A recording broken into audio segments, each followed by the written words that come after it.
interrogate the discretionary powers some offices enjoy. Our listener that educated us rightly, thank you so much on the processes for criminal prosecution. And I thought first go to magistrate court, and if the director of public prosecution thinks there's no basis, the matter ends there. Now, should we entirely leave it to his discretion, especially when the person is has some political leanings, where director of public prosecution is a bureaucrat? But we have also seen, in terms of issue of knowledge prosecute, the Attorney General, the state or federal level, can file write a letter to a court asking them to stop any case, criminal, whether anti-corruption or not. And it ends there without indeed explaining the rationale. Same way the prerogative of mercy.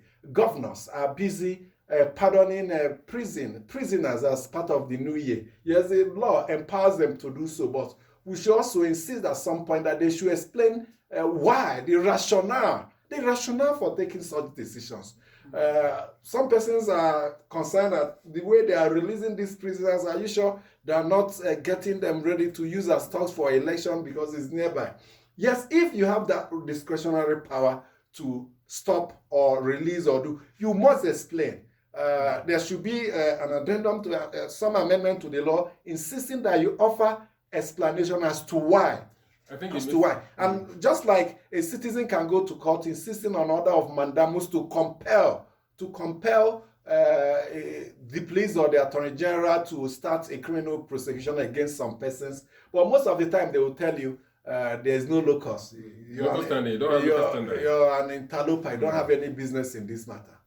So I think the Ministry of Justice should look into this properly. And for the governors that have released persons, I think it's a process. Maybe in the last 2-3 months, the legal aids have been able to gather their offenses and see that, these persons are unjustly in the prison or in the correctional centers, and they presented their names to the governors. But if that is not the case, some criminals are in the prison and they become hardened.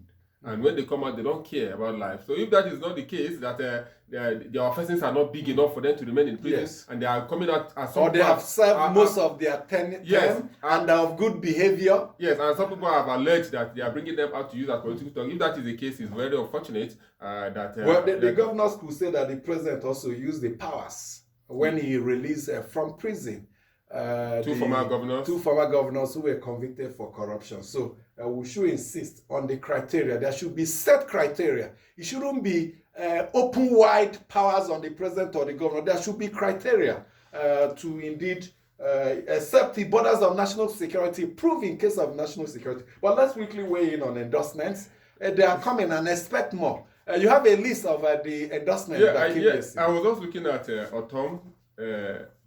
Not coming out through the front door. He came out through the back door to say he supports Obasanjo, and he supports through issuing a statement through his aide. Some persons have said he should come out with his full chest to say he's endorsing. But however, he said if not that he was in PDP, he would have been leading the P2P campaign. Good. We heard also the G5, the integrity group, say they are going to speak tomorrow, 5th of January. We are waiting to see what they have to say. But I mentioned there is endorsement in the north, there's endorsement in the south. The Dogara, Yakubu Dogara, former speaker that joined the PDP, endorsed Atiku. Babachi Lawal that joined the Labour Party, endorsed Peter Obi. And nobody is talking about that. You're talking about the big fish alone, Ike Clark and Obasanjo endorsement. There are so many endorsements. There is the Fulani group in Jos that endorsed Atiku. There is Mieti Allah Hore in Nasarawa State that endorsed Tinubu.